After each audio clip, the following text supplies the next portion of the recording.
Before I explain to you what I think we can do together as our people from the diaspora and we as a new administration in Kenya for the benefit of our country, let me first bring you to speed of what is going on back at home. I'm sure you know quite a bit of what is going on, but probably you have not had the benefit to hear it from an insider who has been in government and somebody who also talks to many people every day to analyze situations and what is going on back home. What is going back at home is that the president we elected, most of you, ourselves, we campaigned for him, has turned against the people of Kenya and become a dictator who cannot be told by anybody, and he's running down the country and nobody can talk to him.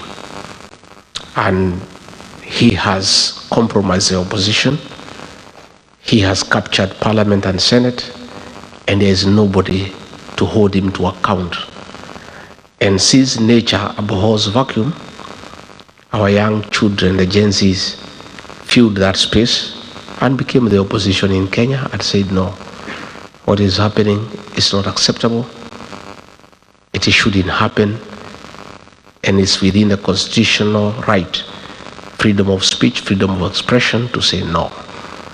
And then the president embarked on a very brutal purge and reprisal against the young people, leading to very violent abductions, forced disappearances, and extrajudicial killings.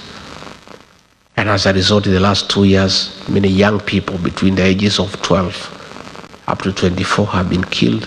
Others have been maimed. Others have disappeared. They are not known where they are. And there is a lot of fear. There is a lot of anxiety. There is a lot of anguish in the country.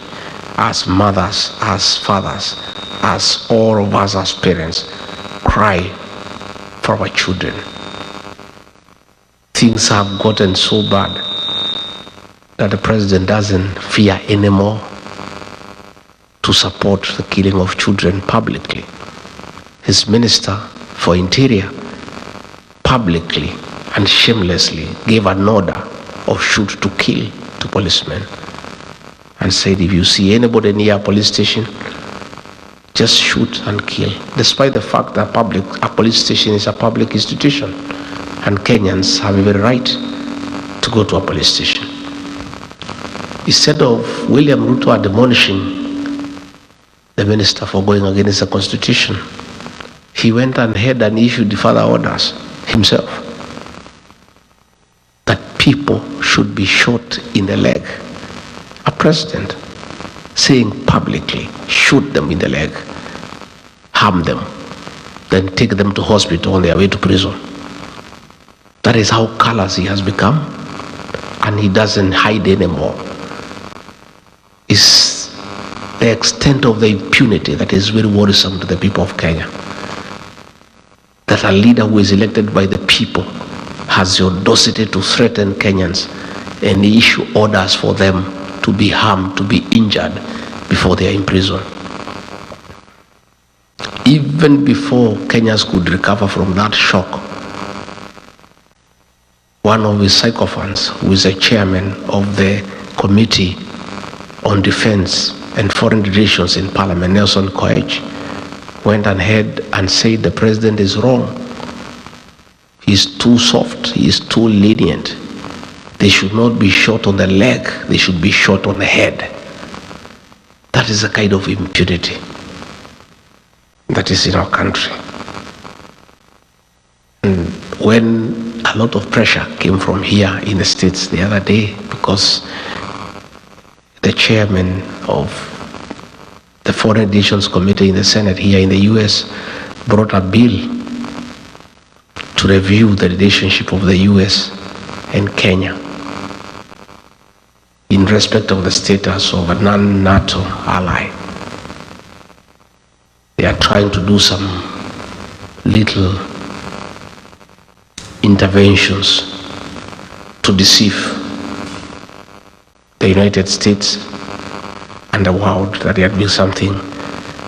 So the president has now formed a committee to look into how to compensate those who have been killed. How do you kill people, then you compensate them? What he should do before he can talk of compensation is first stop the killing and recite his order of shooting the leg and recite the order of Kipchumba Murkomen of shoot to kill before he can even talk about compensation. Fine, it is in order to compensate families that have lost their children, but it is immoral to kill children and then compensate their parents.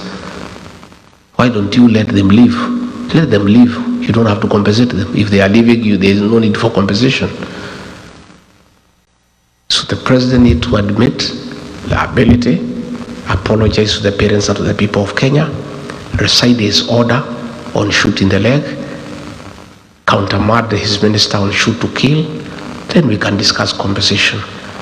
But you cannot pretend you are compensating people who have lost their children and you have not yet recited the order that you gave for them to be shot. It's double speak and it's not genuine.